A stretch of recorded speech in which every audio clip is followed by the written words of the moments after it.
Yves, encore une fois, un chantier mal géré a causé des embouteillages monstres. Je peux témoigner, j'étais moi-même coincée sur le pont ce matin à pas trop comprendre pourquoi la circulation était aussi dense un petit lundi. Oui, on va se donner le crédit, Marianne. Hein? TVA Nouvelle a fait bouger encore une fois les choses à Montréal. Tu l'as dit, de Lorimier, de Maisonneuve. Grâce à notre intervention à l'heure du midi, les cônes ont finalement été tassés de la voie. Bon. Mais revois les images matinales en pleine heure de pointe. En toute illégalité, il y a des cônes qui ont été installés sur la rue Delorimier et ça a causé effectivement beaucoup de congestion sur le pont Jacques-Cartier en pleine heure de pointe.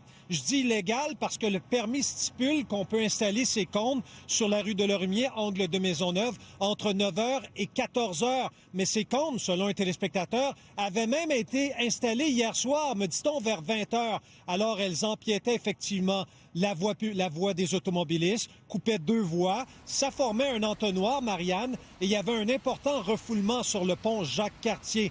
La ville a rabroué le gestionnaire. Et vous savez qui est le gestionnaire de chantier? Le service de l'eau de la Ville de Montréal. C'est un peu embêtant. Donc, vous avez des contremaîtres, des cols bleus qui gèrent un chantier, mais ils le gèrent mal. Alors, Soraya Martinez n'était pas contente aujourd'hui quand je l'ai croisée à l'Hôtel de Ville. Tu vas entendre aussi quelques automobilistes.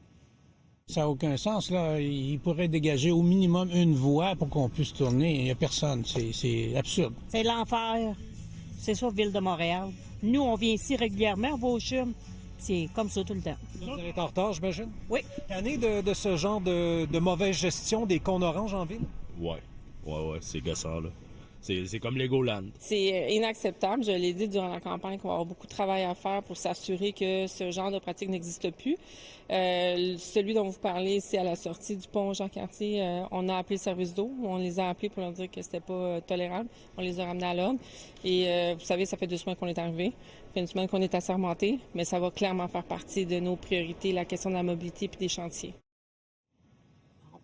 Et en terminant, la raison pour laquelle les cônes avaient été installés ici, Marianne, sur Delorimier, c'est qu'on fait des travaux d'inspection en vue de la réhabilitation prochaine d'une conduite. En principe, le service de l'eau sera de retour mercredi. Mais les cônes, il faudra les installer, je le répète, entre 9h et 14h. Pas la veille, entre 9h et 14h. Voilà pour ce dossier, Marianne. Oui, quand on ferme une rue, de travailler au moment où on la ferme et non pas de laisser ça et d'éventuellement venir y faire un tour. Merci beaucoup, Yves Poirier.